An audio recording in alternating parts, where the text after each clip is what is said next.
don't need a high-end designer or a lot of money to get a luxe look. Be your own interior designer.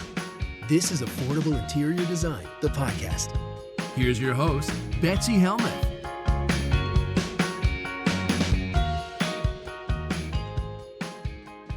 My first email comes from Melissa, and Melissa writes in from Kansas City. She says, "Hi, Betsy. In my formal dining room, I'm having trouble finding a sideboard or buffet to store my china. The walls are Sherwin Williams Tricorn Black, and there's white trim. The table was refurbished and is my great-grandmother's.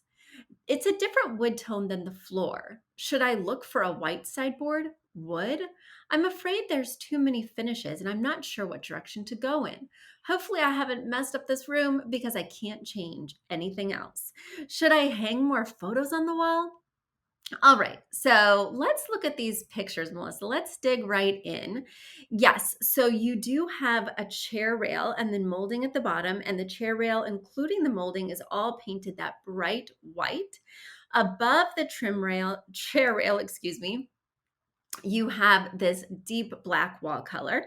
The table's like a mid-tone brown, as are the floors, and then you appear to have a rug that's got some blue, I'm thinking, or maybe it's also black. It's very hard to tell. And then chairs with black legs and perhaps blue or gray upholstery. Again, it's kind of hard to tell in these pictures. Then where you've got this little indentation, perfect for a sideboard or buffet, you've got this really cool piece of geometric abstract art. It's like all these little pixel squares that are kind of distorted in a variety of colors, everything from reds, oranges, blues, purples, maybe some blacks. So there's a lot going on. And also, in addition to the table being wood, the floors being wood, the frame of this artwork is wood. And so I think your instincts are correct that we don't want to go wood because the table, the floor, the frame. We don't want to go white because everything below the chair rail is white. And we know that a buffet is going to be 30 to 36 inches high. It's probably going to be right in line with that chair rail, if not just a tiny bit higher. So if that was white, it would just blend in. I would go for something that's a true color, maybe a color that's found in the artwork. So if you could find like a cool coral buffet or something that introduces a new tone, because if I'm reading the chairs right, they're like a teal, the rug would be that navy. So maybe we need something warm in here to kind of round out that 60-30-10. And black, in this case, could count as a neutral or it could count as a color choice. But I think the key here is to go with a colorful piece. Now, a lot of you are saying, "Betsy, if she picks a coral buffet, it's most likely wood that's painted a coral tone."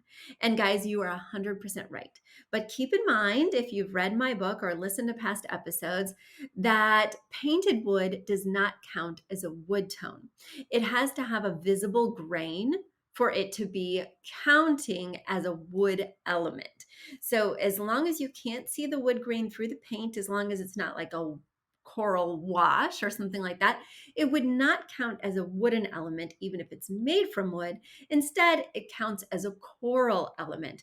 And then you'll want to be careful not to layer more coral on top of the coral buffet, because we're constantly looking for contrast of materials, right? We don't want it to look like we shopped at the wood store. We don't want it to look like we shopped at the coral store. So we're looking for something that will contrast with everything that's going on while cohesively fitting in with something in the room. So we wouldn't want to arbitrarily pick a color. We want to derive it from that inspiration piece. And I'm assuming, based on the images I'm seeing here, that your inspiration piece is this beautiful square, geometric, abstract, framed, interesting thing. I also like how light it is in comparison to the wall color, because we certainly don't want to do anything dark.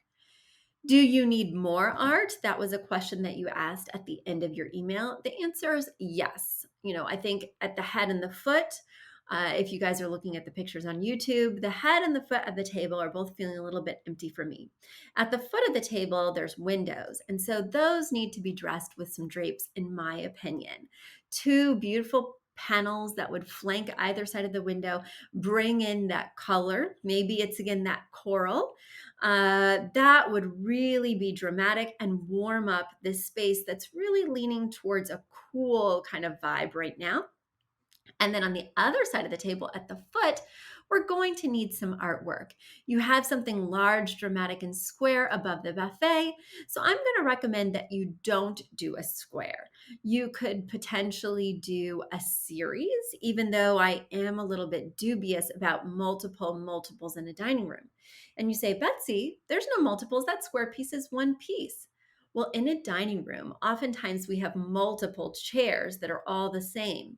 So having multiple chairs and multiple pieces of art can create visual clutter in the room if we're not totally intentional. I would be mindful on this head table side of the wall to do maybe a mirror that would reflect that beautiful natural daylight coming in from the foot of the table wall, right? That would be a beautiful way to bring that daylight over to the other side of this room, especially with the dark paint. We want to be really mindful so that this room does not become too cavey. All right, Melissa, I think I've solved all your problems, at least for this email. Let us know how everything works out. A big thank you to Aton and the Embassy, who wrote our theme song. A shout out to Catherine Heller, who owns the podcast shop and is our editor extraordinaire. We also want to thank Ginny Sunasan and her team at the Savvy Podcast Agency for their help with our social, our YouTube channel, and so much more. We also want to thank Uploft, which is our parent company who supports this podcast. And lastly, we owe a huge debt of gratitude to you. Thank you so much for tuning in and for all your support.